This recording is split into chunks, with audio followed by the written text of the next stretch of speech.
Ujú.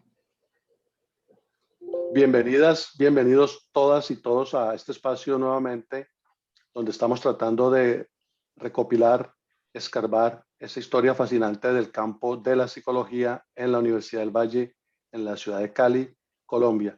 Y en esta oportunidad agradezco tremendamente esta oportunidad que nos da usted, doctor Varela, de abrir su puerta, la puerta de su oficina, para brindarnos este valioso tiempo para recoger esa perspectiva de lo que tiene que ver usted en alguna manera con esa historia, con ese desarrollo de la psicología como disciplina allí en la Universidad del Valle. Muchas gracias por aceptar nuestra invitación. Muchas gracias, Dalbert, y por supuesto estaré atento a contestar sus inquietudes. Muchas gracias nuevamente. En ese orden de ideas, por favor, si es tan amable, cuéntenos, descríbanos no tanto los detalles puntuales de todo lo que ha sido su recorrido tan variado académico, pero ¿cómo lo ha vivido usted? Pasando, como entiendo yo, desde estudiar filosofía académicamente en Univalle, luego también realizar una maestría allí mismo, ya un poco en el aspecto histórico relacionado con el área andina, y posteriormente realizar estudios de posgrado en un doctorado en administración, en el management y cosas por el estilo. Porque por favor no nos narra en sus palabras Sí, bueno, yo ese recorrido. brevemente, sin hacer una biografía o una autobiografía, yo soy una persona que ha estado toda su vida vinculada a la Universidad del Valle. Como usted muy bien lo dice, yo estudié filosofía en la Facultad de Humanidades entre los años 70 y 80 del siglo pasado, y luego ya al final de la década de los 90 hice una maestría en Historia Andina, que fue una maestría que fundó el maestro Germán Colmenares con todos sus contactos. Tuve profesores internacionales de primer nivel, y posteriormente ya en el siglo 21, en la primera década, hice un doctorado en Montreal, en la Escuela de Altos Estudios Comerciales HC de la Universidad de Montreal, en Management, en Administración. Me vinculé a la universidad como profesor contratista en los años 80, en el 88, 89, y desde el año 92 fui nombrado profesor de planta de la Facultad de Administración, precisamente en áreas que tenían que ver con administración pública, en un posgrado que existía durante muchos años, que fue la especialización en administración pública, que luego se convirtió en una maestría en políticas públicas, que yo mismo lideré su fundación, y en toda un área donde el tema del gobierno y la administración del gobierno y de lo público ha sido pues liderada por mí y por otros profesores e intelectuales. Ese ha sido un campo muy importante de trabajo académico mío, pero estando en una escuela de administración, por supuesto que el management, la teoría administrativa, fue algo que me llamó la atención, y me he dedicado en paralelo durante todo este tiempo a trabajar tanto en temas que tienen que ver con empresas y con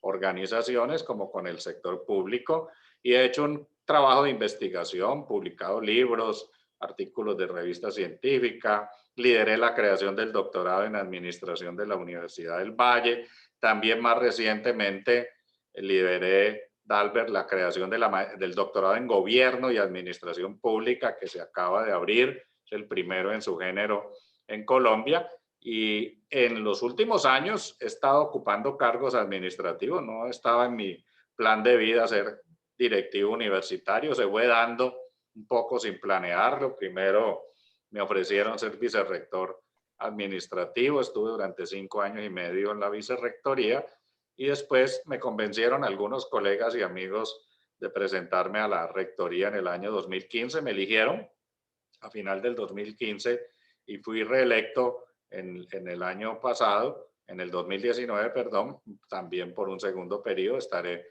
pues como rector hasta el 2023. Pero yo soy un rector que no abandona la academia, no soy solo gerente o administrador, sino que tengo la continuidad en el tiempo que me queda, robándole tiempo a las noches y a los fines de semana, o a los aeropuertos cuando volaba en avión, para poder escribir, y he estado continuando trabajando académicamente. Me considero un académico en ejercicio en los campos en que le he mencionado.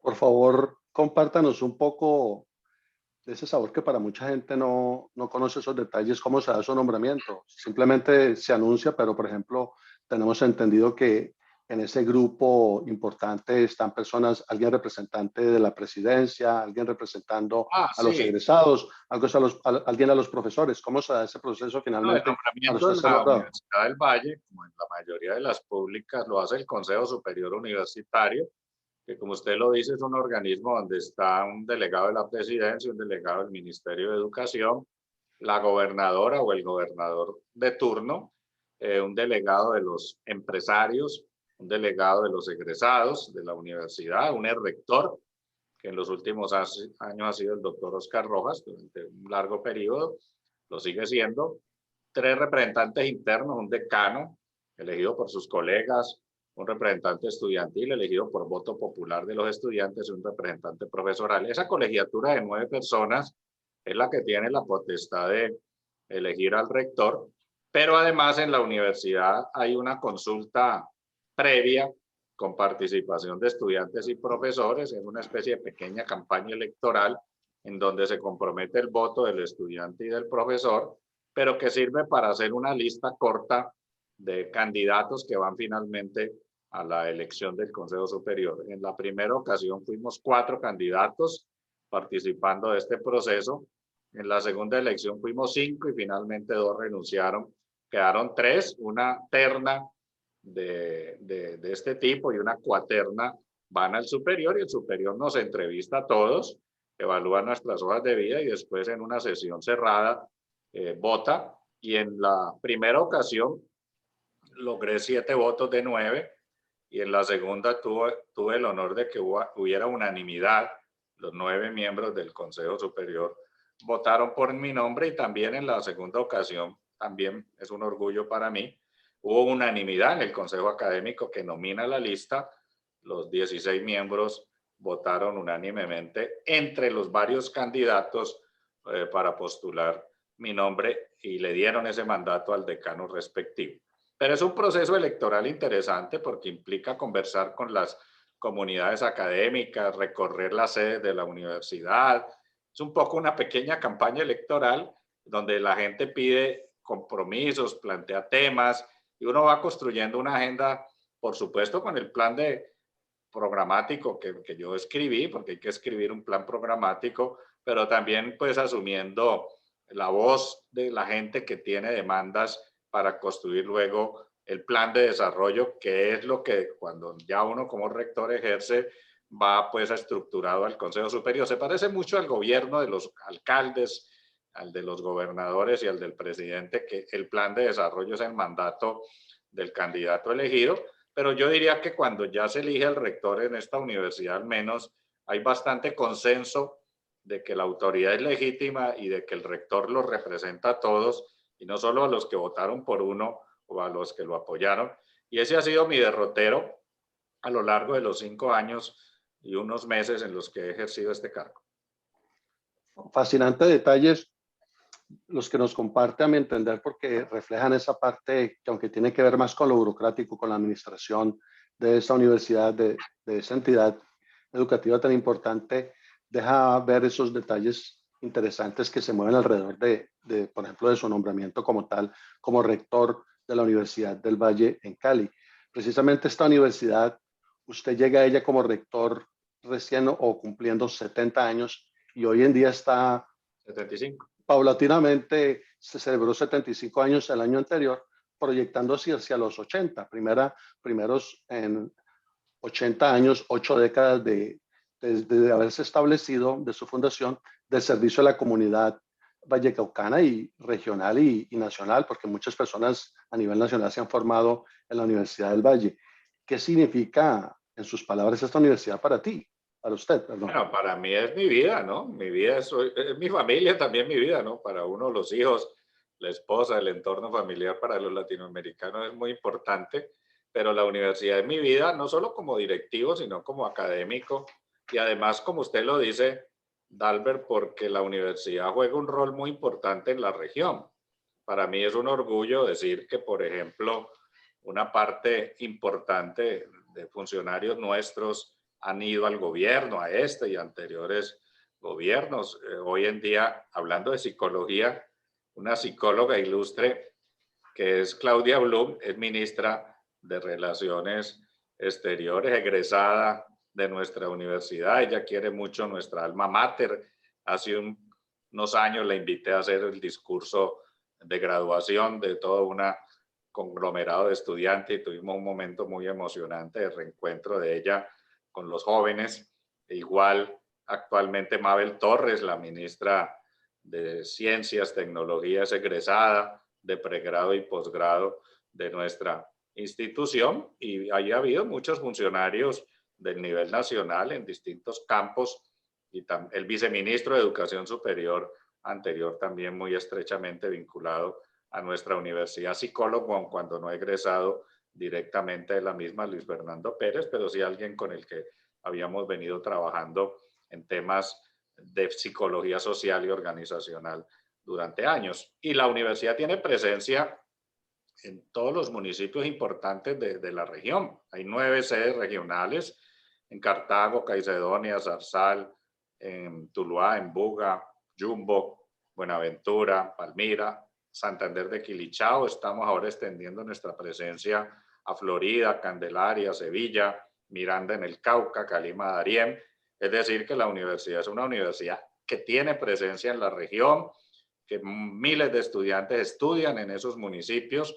No es una universidad solo en una gran capital y en un barrio, sino que es una universidad, como dicen ahora, multicampus, y ese es un valor muy importante porque es el ejemplo de que una universidad tiene presencia en el territorio y se convierte en un factor de desarrollo, de formación de gente, de capital humano, de líderes, también de emprendimiento, de capacidades en la producción y en la industria y en la política de equidad y de inclusión social, que es muy importante porque esta es una universidad pública con un fuerte componente de inclusión social, de aceptación de minorías, de afros, de indígenas, de condiciones de excepción para favorecer todo este tipo de personas que puedan tener el derecho a una educación superior de calidad. Así que es una gran responsabilidad, es un trabajo grande, por supuesto, porque es una universidad multicampus que tiene 9 facultades, incluyendo la que se va a volver facultad, que hoy es instituto, que es psicología, que tienen una presencia muy interesante en las sedes regionales. Para hablar de psicología, usted debe saber que Buga tiene un programa de pregrado profesional en psicología, Palmira también, o sea, psicología no solo está presente en Cali, sino que ya desde hace algunos años tiene una presencia regional importante donde estamos formando psicólogos e impactando con estos psicólogos el sur del Valle del Cauca en el caso de Palmira y el centro del Valle del Cauca en el caso de Buga. Igual pasa con otras facultades, en ingenierías, en administración, en artes escénicas, en deporte, ciencia política, en licenciaturas que no solo están presentes en Cali, sino que tienen una presencia en el Valle del Cauca y en el departamento del Cauca.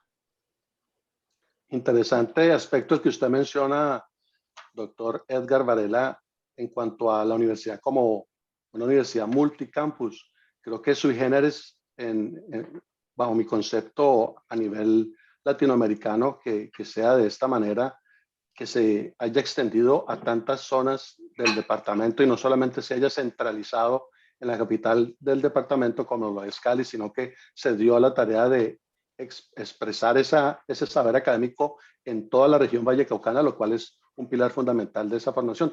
Me llama la atención lo que usted menciona, yo no tenía ese conocimiento de esa información. La ministra de Ciencia es egresada de la Universidad del Valle, dando fe de testimonio de esa formación fuerte en investigación de la Universidad del Valle también a nivel histórico en Colombia. Por favor, también nos gustaría saber ese paso que se ha venido anunciando hace muchos meses ya atrás, de ese paso del Instituto de Psicología llegarse a convertir en una facultad como tal, y en términos de lo que nos expresó también el director de ese Instituto de Psicología, el doctor Nelson Molina, se está muy cerca posiblemente de que sea anunciado oficialmente. ¿Qué tan cerca está ese aspecto de que se anuncie oficialmente, públicamente con la comunidad? ¿Y qué piensa, qué representa para usted ese paso de Instituto de Psicología a ser una facultad? Bien, en realidad la decisión primaria de ser facultad la tomaron los propios profesores. En la universidad existen los claustros, que son como las asambleas legales, estatutarias de los profesores de las distintas áreas, y ellos deliberaron desde hace un par de años largos, 3 años, y se habían puesto de acuerdo en que era más conveniente para el área de psicología ser una facultad que continuar siendo un instituto. En el pasado, en los años 90, psicología y educación y pedagogía, que es otro instituto, eran una facultad, facultad de educación se llamaba. Incluso varios de los psicólogos más reconocidos fueron decanos. Le voy a contar una anécdota. Luis H. Pérez, que es el rector de la Universidad Autónoma de Occidente desde hace muchos años, fue decano de la Facultad de Educación y era psicólogo, es psicólogo de las primeras promociones. Varios psicólogos en la época en que la Facultad de Educación fue facultad eran decanos porque tenían pues preeminencia en su formación académica. Por razones que no viene al caso contar aquí, en los años 90 se escindieron. La facultad se disolvió y se crearon el Instituto de Psicología y el Instituto de Educación. Hoy, tanto educación y pedagogía, que así se llama el instituto, como psicología, por caminos paralelos y por distintas razones, han considerado conveniente volver a ser facultades, ya en este caso no una sola integrada, sino dos con áreas independientes. Me lo dijeron ya hace varios años, yo les dije que yo tenía toda la voluntad como rector de acompañar este proceso, pero que no era una decisión del rector, sino que era una decisión de ellos en primera instancia, y luego de que la hubieran tomado, de acogerse a la normatividad de la universidad y al trámite administrativo burocrático para convertirse en facultad, que básicamente es un acompañamiento técnico que nuestra universidad hace la Oficina de Planeación y Desarrollo Institucional y también la Vicerrectoría Administrativa para todos los temas laborales, de nómina, planta de cargos y preparación de las resoluciones que permitan este tránsito, que finalmente lo define el Consejo Superior de nuestra universidad, que es nuestra máxima autoridad académico-administrativa. Ya estamos muy cerca de presentar el proyecto. Yo diría que en el primer semestre, lo que queda del primer semestre, mayo, junio, vamos a llevar al Consejo Superior la propuesta. Estamos finalizando detalles jurídicos, formativos, financieros, de conversación entre Vicerrectoría Administrativa, Oficina de Planeación y los profesores del instituto. Y yo diría que la razón es muy válida. Los institutos, en el lenguaje académico de todas las universidades importantes del mundo, hacen investigación. Son lugares para proyectarse a la sociedad con productos y resultados de investigación para hacer transferencia, pero los institutos no hacen formación cuando a veces tengan posgrados o tengan doctorado. La formación en el lenguaje nuestro del mundo académico de las universidades se hace en las facultades, incluso en inglés faculty es profesorado que está agrupado en un área del conocimiento. Así que cuando psicología o educación y pedagogía se llaman instituto y van a las reuniones de las facultades, son como una avis rara, ¿no? Como alguien extraño que no es como el cisne negro en medio de los cisnes blancos, y el nombre de director de instituto, no se sabe si es que hay un instituto que está escrito y que hay una facultad que no va a las reuniones. Eso se presta a muchos equívocos, no solo a nivel colombiano, sino a nivel de las redes internacionales en las que nosotros hacemos parte. Y además, la facultad claramente tiene como misión la formación y la titulación de sus estudiantes en todos los niveles de formación, de pregrados y de posgrados. Así que nos hemos puesto de acuerdo en que van a ser facultades educación y pedagogía y psicología. Tanto los claustros de una área como la de la otra lo han definido, y yo espero que en el curso de este primer semestre, repito, se lleve la refrendación ante el Consejo Superior.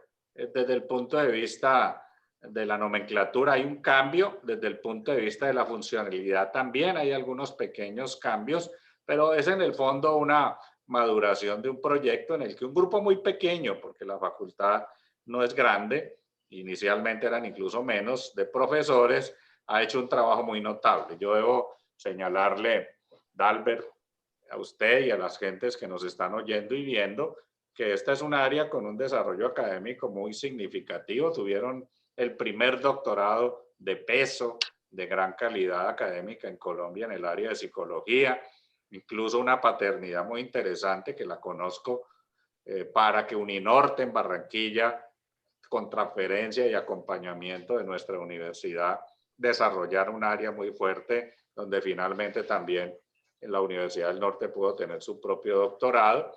Y en el área de las facultades de psicología y temas afines, la facultad o el instituto han tenido un liderazgo significativo que se ha marcado en convocatorias, en producción científica, en el ranking de grupos de investigación.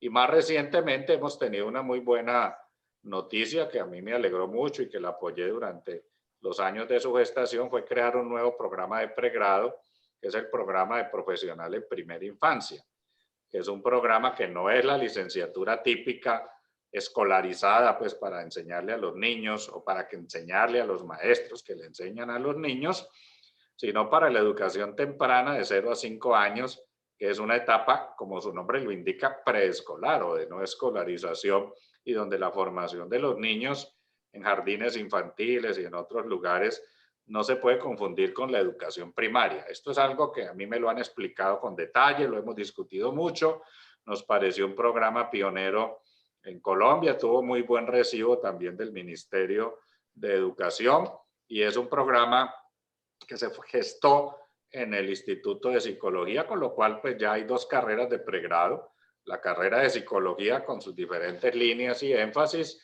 y la carrera de primera infancia, conjuntamente con el fuerte doctorado y con los programas de maestría que allí tienen. Así que grupo pequeño de profesores, hay unos 28, 30 profesores en la planta, hay por supuesto contratistas y hora cátedra, pero es un grupo de excelencia que ha tenido un liderazgo muy importante y reconozco, como ya lo dije, que hayan proyectado su presencia en los municipios del Valle del Cauca como Buga y Palmira, donde tenemos presencia de este programa.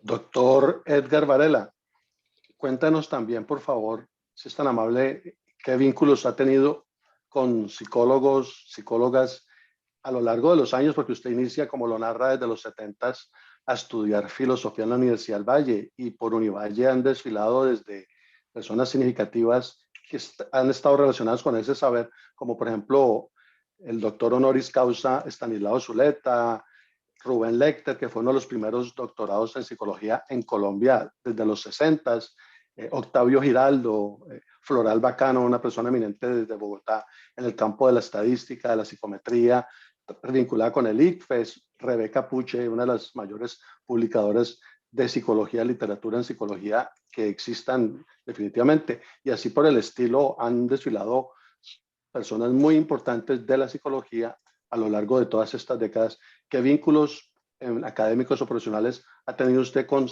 estas personalidades a lo largo de estos años, desde estudiante de pregrado, de maestría y luego regresando, teniendo estas vinculaciones interesantes recientes?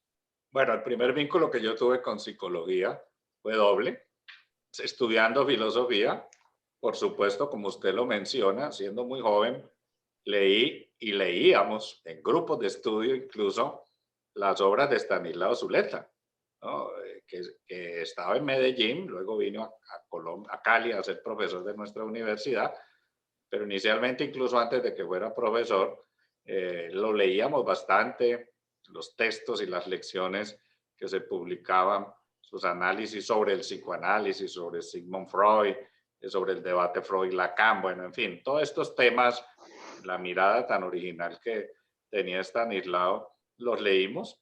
Luego tuve la fortuna de conocerlo ya de profesor en nuestra universidad. No fui alumno de él, no tomé clases con él, pero sí lo conocí tanto como cuando era estudiante yo mismo, como cuando ya siendo profesor, trabajé con Estanislao en un libro que hicimos a varias manos que se llamó Derechos Humanos y Modernidad, donde el editor del libro me encargó que contactara a Estanislao para que escribiera un artículo sobre Kant y sobre la concepción de Kant de todos los temas de dignidad humana, de relación entre público y privado, e interactué con Estanislao lamentablemente poco antes de su muerte, en el semestre anterior a su fallecimiento súbito, que fue un enero, lo recuerdo muy bien, por un ataque cardíaco. La otra persona muy importante para mí fue Lelio Fernández, profesor argentino que llegó a enseñar filosofía a la Universidad del Valle, que era psicólogo, había estudiado en Roma, y Lelio nos enseñó psicología a los filósofos. Y allí tuve 2 seminarios muy valiosos con él. Era un erudito, acaba de morir, lamentablemente, hace un mes y medio falleció aquí en Cali.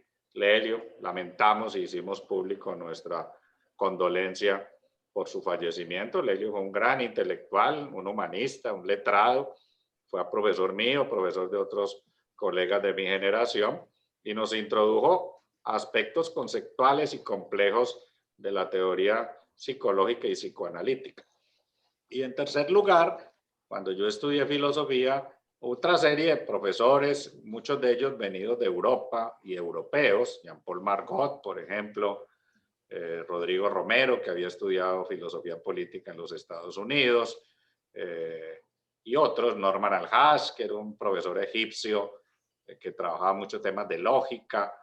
Conocimos otros aspectos de la teoría psicológica, sobre todo en los autores contemporáneos de los años 60, 70 y 80 franceses, particularmente lo que yo más he estudiado, que tiene algún vínculo con la psicología, y lo he usado toda mi vida y lo sigo utilizando como un referente analítico, son los trabajos de Gilles Deleuze y de Félix Guattari, la pareja de profesores franceses que eran psicólogos, el antiedipo, que es o el anticapitalismo y el antiedipo, Mil Mesetas, una obra muy emblemática de ellos, que mezcla filosofía con historia y psicoanálisis, fueron temas que conocí.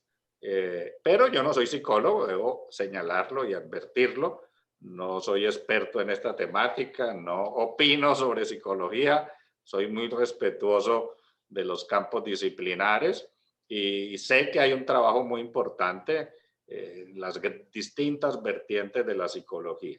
Ya cuando estuve de profesor en administración, estimado Albert, tuve otro enfoque que sí me conectó más fuertemente con la psicología, que fue la psicología organizacional.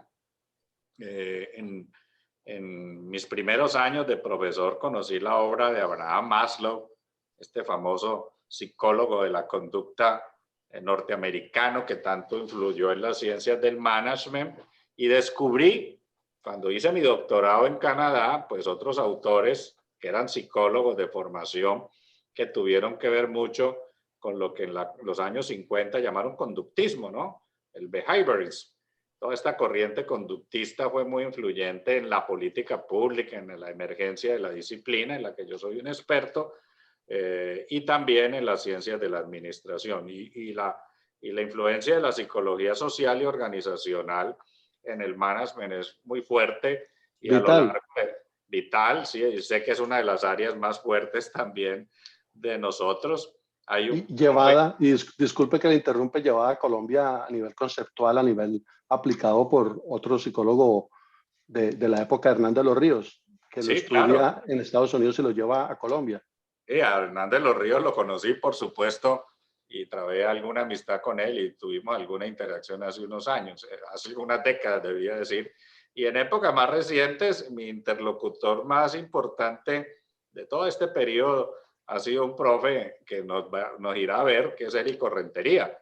Érico es experto en psicología organizacional, incluso una asistente de investigación mía, que es la profesora que me está reemplazando en la Facultad de Administración durante estos 5 años que llevo de rector, fue alumna mía de la maestría en políticas públicas y es psicóloga, que es Diana Milek Cifuentes, que es una joven investigadora que hace parte de mi grupo de investigación y que se ha metido en temas de teletrabajo y en algunos otros asuntos, pues digamos me conecta con la psicología. También he trabajado con un profe que sus papás fueron psicólogos y él mismo tuvo influencia de esa formación, que es Javier Medina, que es un destacado profesor experto en prospectiva y que ha tratado de articular temas de teoría organizacional con los de psicología organizacional. Así que no soy experto en el área, no es mi campo, estoy en un campo vecino que es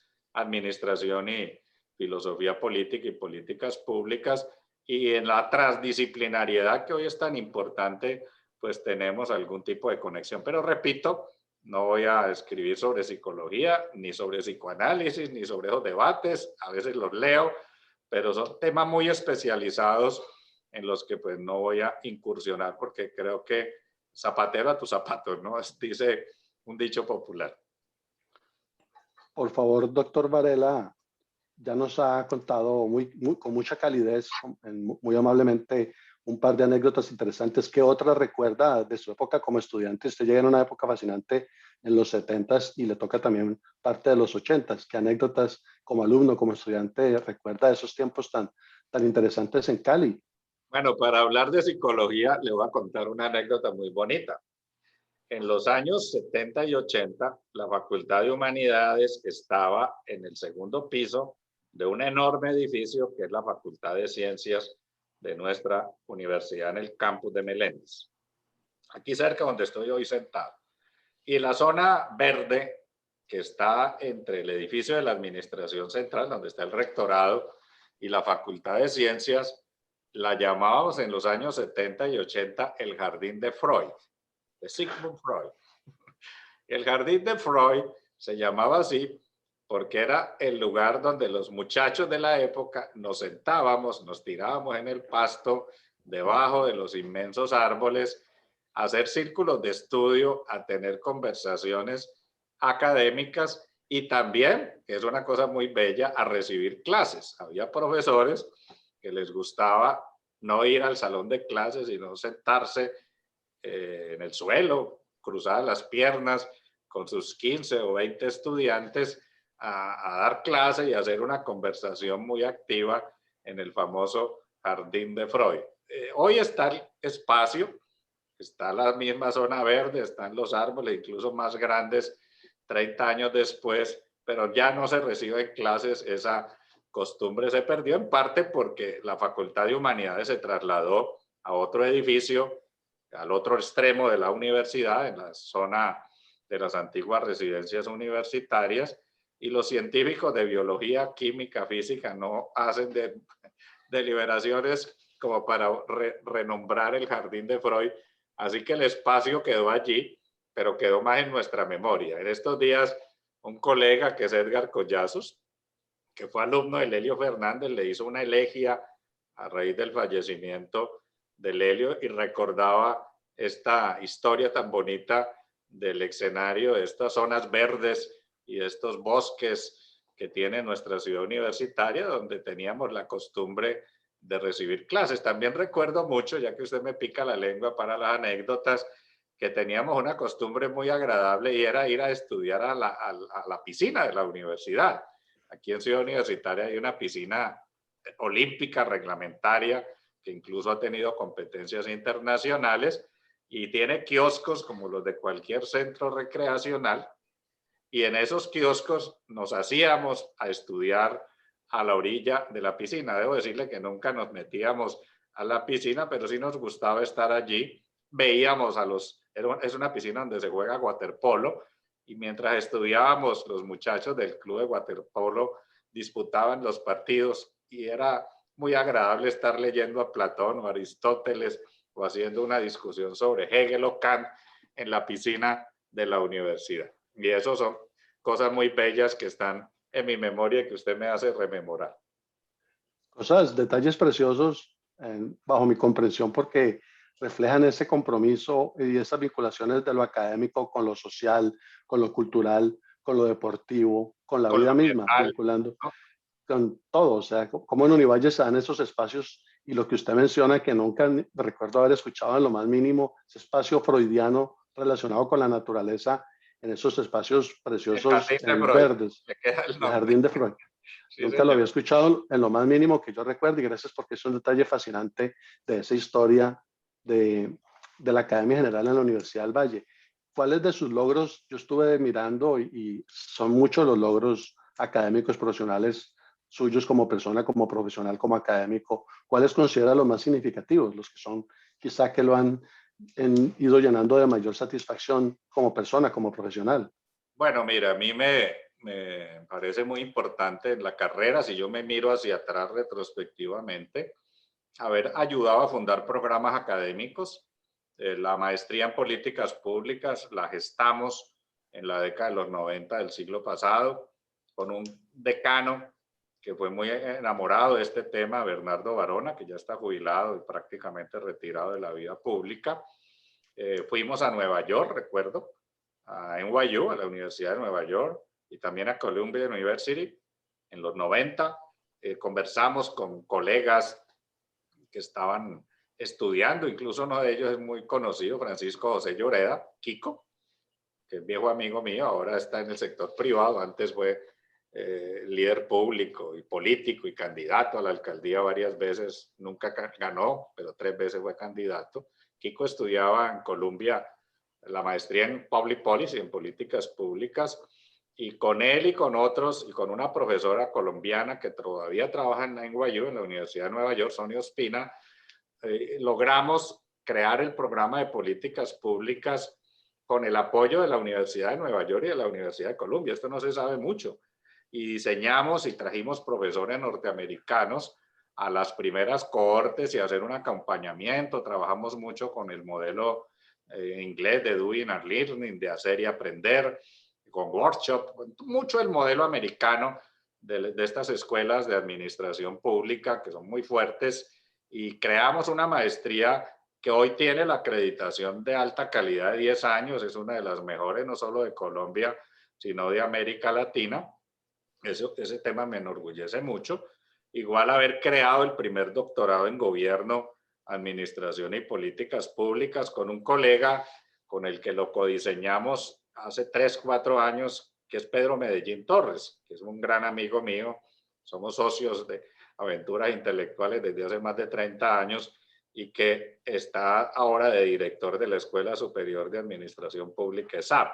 Con Pedro trabajamos con redes internacionales, mirando esquemas innovativos de programas de doctorados. Pedro estuvo en Italia, en España, yo fui a México, Brasil. En algunos casos fuimos conjuntamente mirando buenas, haciendo lo que llaman en management benchmarking, buenas experiencias y buenos modelos, y diseñamos un buen doctorado que acaba de arrancar. Y también me parece muy gratificante para mí haber liderado y convencido a mi facultad de que crear una carrera de pregrado en administración pública, que ya tiene estudiantes, estimado Albert, ya arrancó ahora mismo, en el semestre que arrancó en febrero, empezó el primer grupo, y hemos construido todo el ciclo, pregrado, maestrías, especializaciones y doctorado. También ayudé a crear el doctorado en administración de nuestra universidad en un esfuerzo cooperativo internacional con la propia universidad donde yo estudié mi doctorado, la Universidad de Montreal, y con una red de universidades latinoamericanas que estábamos muy vinculados a la francofonía, ¿no? Yo estudié en francés y en inglés, pero más en francés que en inglés. Aprendí francés de muchacho, aprendí por mí mismo, nadie me enseñó, yo mismo estudié asistiendo a cursos. Autodidácticamente, como No, Estanislao tomé unos Soleta, por cursos en ejemplo. la escuela de idiomas básicos y luego hice autoaprendizaje. En esa época no había pues lo de hoy, computadores digitales, sino que era con casetes que tocaba estudiar francés. Y muy joven aprendí francés y eso me ha servido mucho en la vida. Ahora incluso soy el presidente de la Asociación Iberoamericana de Universidades de la Francofonía. Desde hace 1 año y medio, los colegas, somos 50 y tantas universidades, me han nombrado presidente. En 2 semanas tenemos un congreso de nuestra asociación, que por supuesto lo hacemos en francés. Esa es la regla básica. Cuando si alguien habla español no tiene problema, le hacemos la traducción, pero es un logro interesante. Y el segundo logro son mis libros. Por supuesto que los escritores, nuestros hijos más bellos son los libros que hemos escrito y publicado. Y yo he hecho libros en administración. Escribí un libro que fue importante en los 80, en los 90 y principios del siglo, de este siglo, que es Desafíos del Interés Público, un libro teórico sobre la relación público-privado. Y estoy terminando ahora una trilogía que me va a publicar el tomo 2 y el tomo 3, la Universidad Simón Bolívar de Barranquilla, que se llama Hegemonía del Management, que es una obra a la que le he dedicado los últimos 12, 13 años de mi trabajo académico. Ya había publicado un primer tomo, ahora publico otros 2 más. Es una obra, podríamos decir, monumental. Sumadas todos los 3 libros, son más de 1000 páginas o cerca de 1000 páginas de escritura. Toda una colección. Sí, exacto. Es una trilogía donde de la filosofía política analizo los temas del management, tanto público como privado. He hecho otros libros, pero digamos, los libros que he publicado y los papers que he escrito son para mí, pues, el trabajo concreto de realización y finalmente graduar alumnos buenos, ¿no? Yo todavía, siendo rector, dirijo tesis doctorales, es lo único que hago de profesor, porque no tengo la ocasión en universidades tan complejas como las nuestras de ir a dar clases, pero dirijo tesis doctorales o soy jurado de tesis doctorales y en los últimos años, pues ese es un trabajo en el que me he satisfecho. Ahora una colega mía, una alumna, Adriana Valencia, acaba de sustentar, yo fui jurado de su tesis y hice la cotutela también en una etapa en la Universidad de Chile. Ella es la directora que nombré en la sede norte del Cauca en temas de management. Hizo una tesis sobre Pierre Bourdieu, el gran sociólogo francés, y sobre educación y sobre temas de complejidad. Yo fui cotutor y hice la cotutela de esa tesis y acompañé a la profesora, y en ese sentido pues todavía hago algún trabajo académico. Sobre todo lo que más hago es escribir, pero son mis orgullos más importantes, no como rector ni como directivo, sino como profesor. Nosotros en últimas siempre seremos profesores, ¿no? Uno es rector unos años o vicerrector, pero seremos profesores y académicos pues hasta el último día en que tengamos conciencia y hálito de vida, ¿no? Uno no sabe si algún día estará tan viejo que ya no podrá seguir enseñando ni escribiendo, pero por supuesto hasta el último aliento uno tiene la vocación académica. Por supuesto, asimilo yo en lo inmediato ahorita que comparte usted esa perspectiva que si una profesión nunca la persona deja de ejercerla es la docencia. Pienso que de los griegos, los orientales, los grandes maestros clásicos del conocimiento, de las ciencias, de las filosofías han sido hasta sus últimos días, hasta sus juicios mismos. Yo aprecio el consejo académico. A veces le digo a mis decanos y profesores y estudiantes, permítanme 10 minutos a raíz de algún tema y les doy una pequeña explicación teórico-conceptual que valga el caso de algún tema. Le voy a dar un ejemplo. El tema de alternancia educativa que ahora está tan de moda, ¿no? La relación entre presencialidad y virtualidad. Acabo de terminar un paper que escribí con un colega de la Universidad del Norte, que es profesor de nuestra universidad ya jubilado, se fue para allá, que es Álvaro Zapata, donde hemos conceptualizado qué es alternancia, la relación de alternancia con presencialidad, virtualidad, desde la filosofía política y desde la ciencia del management. Lo vamos a publicar en un par de meses, estamos puliendo el texto y aproveché en algunos escenarios, en Ascun incluso, porque soy del consejo directivo, también en una sesión de rectores hice un pequeño speech sobre el tema. Así que el que es académico siempre lo será y el que es profesor siempre lo será. Trajo a mi mente usted lo de Sócrates, que aún el día de su juicio y en el momento mismo en que fue ejecutado estaba tratando de formular un planteamiento y enseñar. ¿Qué otras áreas, por favor, compártanos ese aspecto tan interesante? Voy a utilizar esa frase coloquial muy criolla, imagínese usted, reflejando eso del imaginario colectivo, imagínese usted que ha estado en la filosofía, en la historia, en el management, escribiendo libros, siendo hoy en día rector de la universidad pública más prestigiosa, más histórica del suroccidente colombiano y una de las primeras, de las más vitales de ese conglomerado académico colombiano. ¿Qué otros saberes le han aportado a usted, aparte de todo lo que ha mencionado en todos estos años, aparte de la filosofía, historia, la psicología, etcétera? ¿Qué otros saberes o Bueno, una disciplinas pregunta. humanas le han aplicado? Dos saberes muy importantes, la sociología. Yo he sido un lector de toda mi vida de la literatura sociológica, de muy muchacho, tenía menos de 18 años, empecé a leer a los grandes sociólogos del siglo XIX, por supuesto, a Marx, que todos los jóvenes de mi época lo leíamos, y a la literatura marxista de la época, en los años 70 y 80, también a Emile Durkheim, el gran sociólogo francés, a Max Weber. He leído con mucho juicio y detalle la obra de Max Weber durante toda mi vida, porque es un teórico muy importante con la teoría de la burocracia, de los tipos ideales, del gobierno carismático, de la legitimidad. Es un autor central.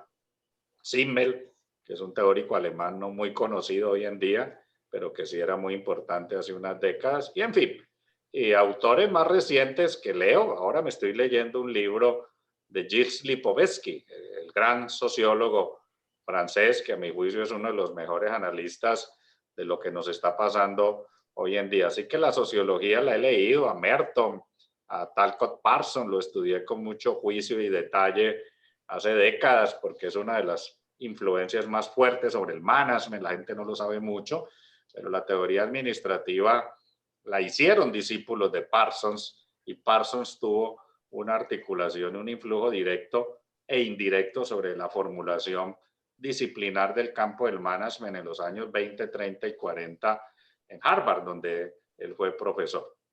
Y también he leído sociólogos como Michel Crozier, que es un destacadísimo pensador francés que a mi juicio también tiene contribuciones muy importantes. Y la otra parte que he leído es economía, literatura económica, economía política.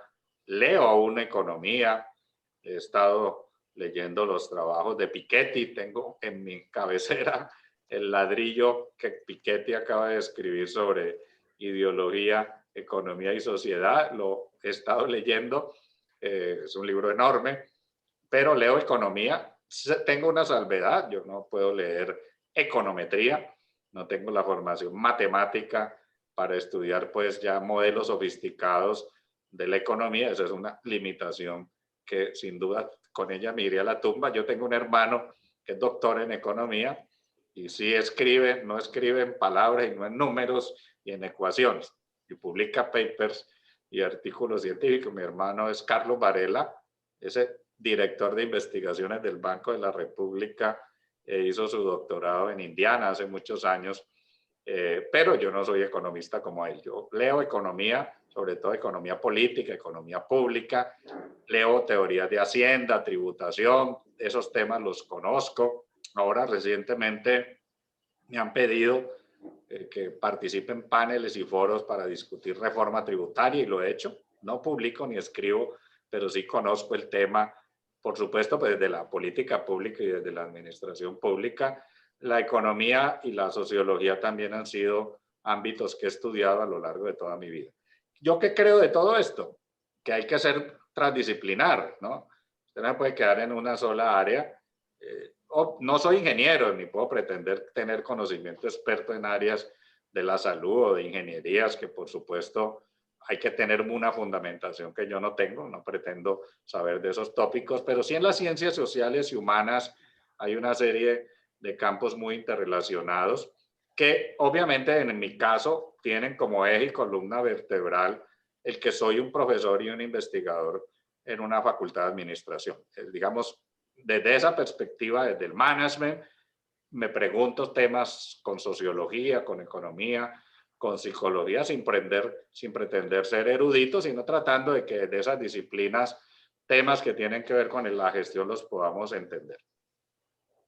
Imposible en este momento que usted plantea todo esto, nos comparte eso, no recordar nuevamente al maestro Estanislao Zuleta, alguien que, por ejemplo, promulgó muchos saberes y no se casó por una sola línea de conocimiento específica, sino que trató de abordar varias disciplinas y creo que ese fue uno de los mensajes centrales de él académicamente hablando. ¿Cuál considera que sería entonces, en esencia, es ese aporte más significativo de todos los que usted ha logrado compartir con su entorno, con la academia, con el Mire, yo campus? pienso que a la larga lo que uno como intelectual quedan son sus textos, son sus escritos y son sus publicaciones. Yo no sé qué tan importantes sean, me queda muy difícil hacer juicios de valor autorreflexivos, pero yo escribo y lo hago todos los días. Yo soy un escritor sistemático. Hoy en día incluso, Dalbert, aprovecho mucho que uno le escribe al computador y al teléfono, ¿no? La inteligencia artificial hoy en día permite que usted no tenga que sentarse a escribir en un teclado, sino que le dicte a un smartphone y el texto salga y se puedan hacer ediciones usando este esquema. Pero la escritura y las ideas vertidas en texto, yo creo que son la aportación fundamental de uno como intelectual, ¿no? También hay aportaciones de gestión, de management, de dirección. En el caso mío como rector, pues trato de hacer la tarea bien y me concentro en ella. Yo soy una persona que cree que no solo basta ser capaz e inteligente, sino que hay que trabajar, ¿no? Si uno no llega a la oficina a las 7 de la mañana y está 8, 10, 12 horas todos los días haciendo tareas, pues las cosas no se salen solas. Y aquí estoy pues en esta tarea y la hago con gusto porque creo que es una tarea maravillosa. Me muevo mucho por las sedes, voy a los municipios. La ventaja de ser rector es que un día estás hablando de salud, al otro día de ingeniería, después de artes, luego conversas con los profesores de la Facultad de Ciencias, y entonces es una especie de universo Se, se empapa, macroscópico. se empapa usted con muchos saberes finalmente día a día.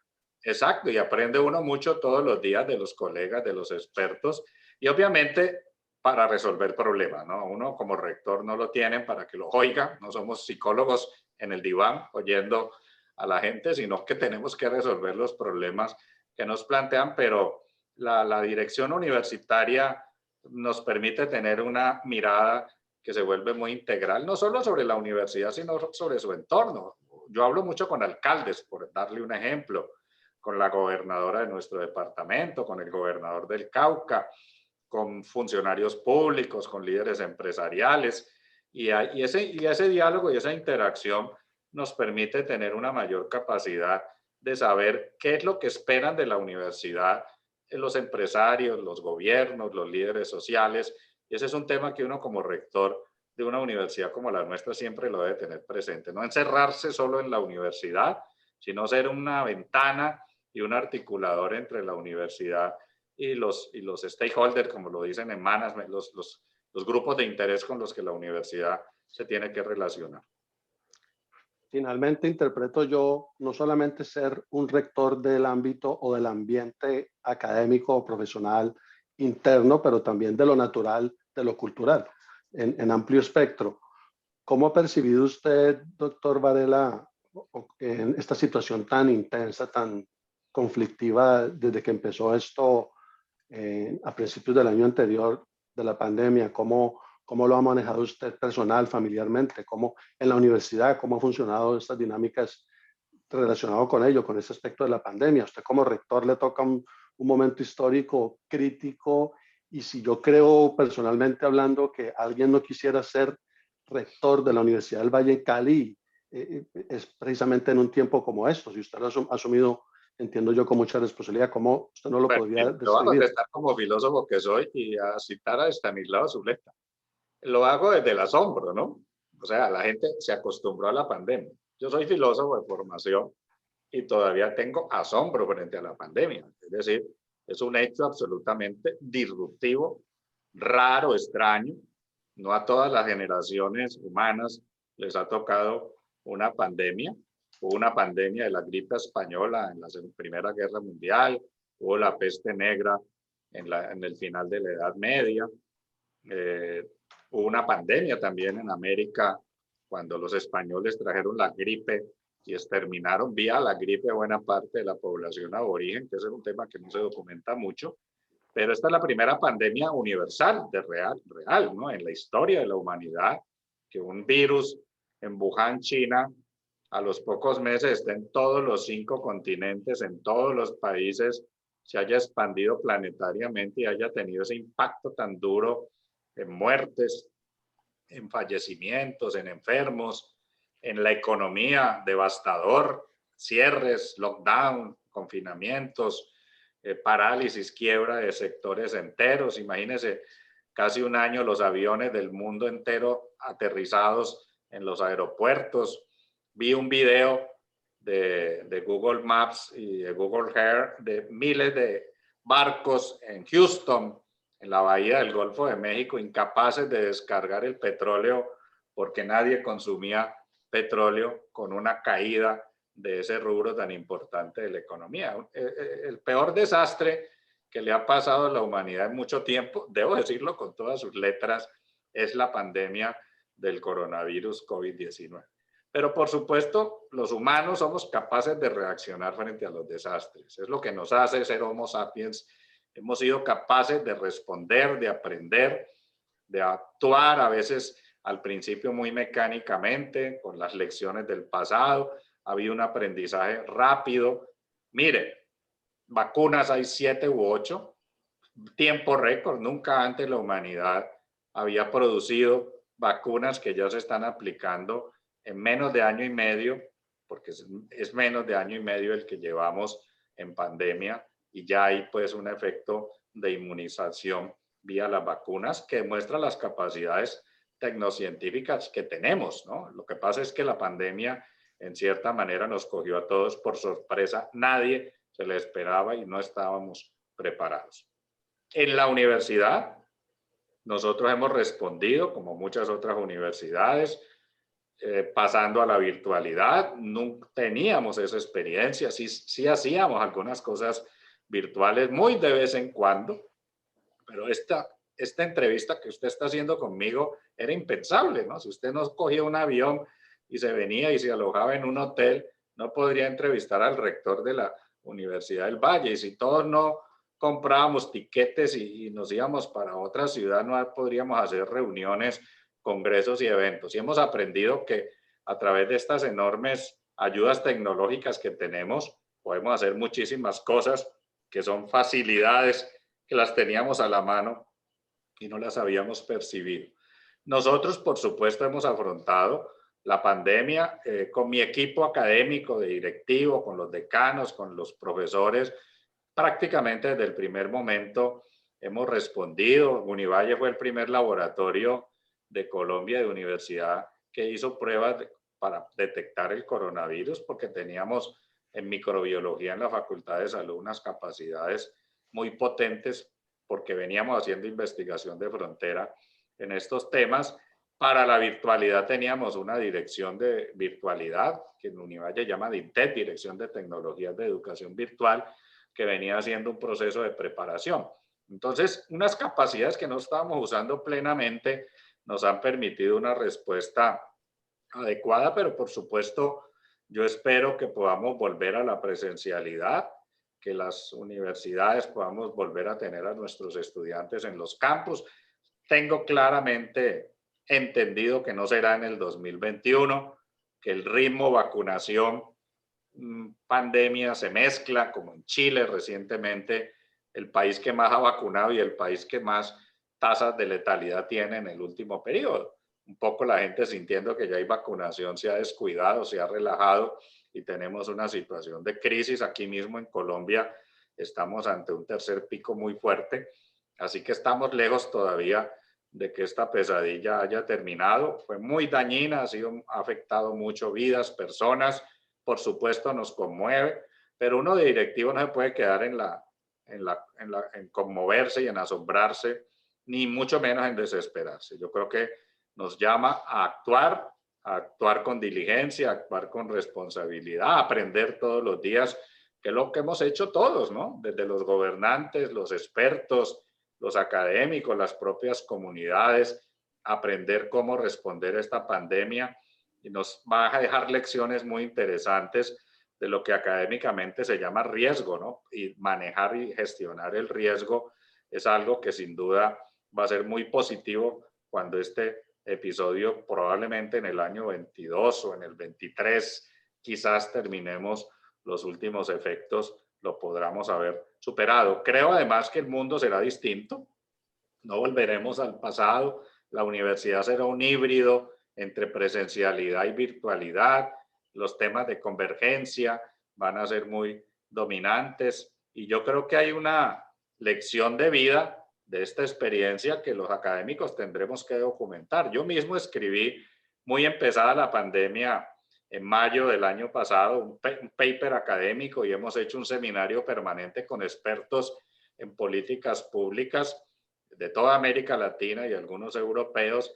que ha estado haciendo una bitácora de seguimiento y análisis a la pandemia como corresponde. Yo hago parte de ese grupo y hemos publicado un par de libros, webinars y hemos hecho una conversación permanente porque, por supuesto, más allá de la respuesta que como directivos debemos hacer, pues hay una serie de lecciones que de distintos planos de la academia hay que hacer. Yo no soy psicólogo, sé que estamos hablándole a psicólogos, pero entiendo que desde la psicología hay un enorme campo para preguntarnos sobre las personas y la pandemia, ¿no? El enmascaramiento del rostro, la pérdida de la identidad, el tema de no poder abrazarnos, la distancia social en unas sociedades que estamos acostumbradas al contacto, pues son temas que yo sé que desde la psicología deben ser muy importantes y fértiles, los modelos de conducta, los niños que hoy no pueden tener la sociabilidad a la que están acostumbrados. Creo que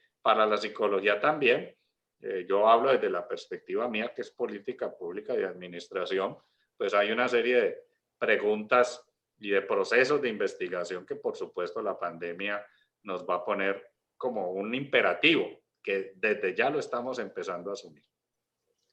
Reflexiono con mucho interés al respecto, ahorita que le escucho esto reciente en relación con la pandemia, algo que tiene que ver con la perspectiva, que inclusive un psicólogo egresado de Univalle tiene mucho que ver con esa temática tan interesante en la Facultad de Administración en la Universidad del Valle, como lo es Javier Medina, y usted, entiendo, ha trabajado también en esa área interesante de la perspectiva, y medito yo en ello. La intensidad nunca se ha vivido con este nivel, porque aparte de la pandemia es la cuestión ambiental, que se tenga memoria, nunca antes tantos volcanes en varios lugares al mismo tiempo han estado erupcionando, y cuestiones climáticas muy conflictivas que se están viviendo en tiempo real, viviéndolo prácticamente todos juntos como humanidad. Algo muy intenso que en realidad nunca, creo tampoco yo, que se ha podido vivir de esta manera. Finalmente, por hoy, estimado doctor Edgar Varela, ¿cuál es la mayor pasión en su vida hasta el momento? ¿La mayor qué? La mayor pasión en su vida. Por favor, ¿cuál es la mayor pasión en su vida hasta el momento? Bueno, un colega que ya cité, que es Edgar Collazos, escritor y novelista, me hizo un retrato en estos días, haciéndole el retrato a Lelio Fernández, nos mencionó a nosotros de muchachos y él dice que la pasión más importante que yo tengo es el conocimiento. Es probablemente cierto, pero no voy a hacerme un autoanálisis. Yo creo que la mayor pasión que yo tengo es liderar, dirigir para resolver problemas. Yo pienso que no para crear problemas, para resolverlos, para avanzar en la solución de problemas, porque ese es el gran campo de la política pública. Y en ese sentido, de todos los temas que yo he tenido en mi vida académica, public policy, políticas públicas, siempre será mi columna vertebral como académico y en esa dirección la toma de decisiones responsables, la anticipación, la prevención y la solución de problemas, creo yo que es el asunto al que como gestor y como académico me he dedicado y me dedicaré. Muchísimas gracias, estimado rector, doctor Varela, por todo este tiempo valioso que usted nos ha compartido de una manera tan amable, y muy agradecido por ello, porque pienso que vincula en parte ese desarrollo suyo personal, profesional, académico, con el campo de la psicología o de las psicologías en la Universidad del Valle en Cali, Colombia. Muy amable por su tiempo. Bueno, muchas gracias y quiero aprovechar para enviarle un saludo a estudiantes, a los egresados, a los colegas que trabajan en el Instituto de Psicología Futura, Facultad de Psicología. Señalarles que en la Rectoría tienen, por supuesto, un aliado para los proyectos y los desarrollos que en este campo tengan, y que hay una interacción muy fuerte de todos los temas disciplinares hoy en la universidad contemporánea. Soy consciente de ello y, por supuesto, les felicito en los 50 años que están conmemorando. Muchas gracias, estimado Albert.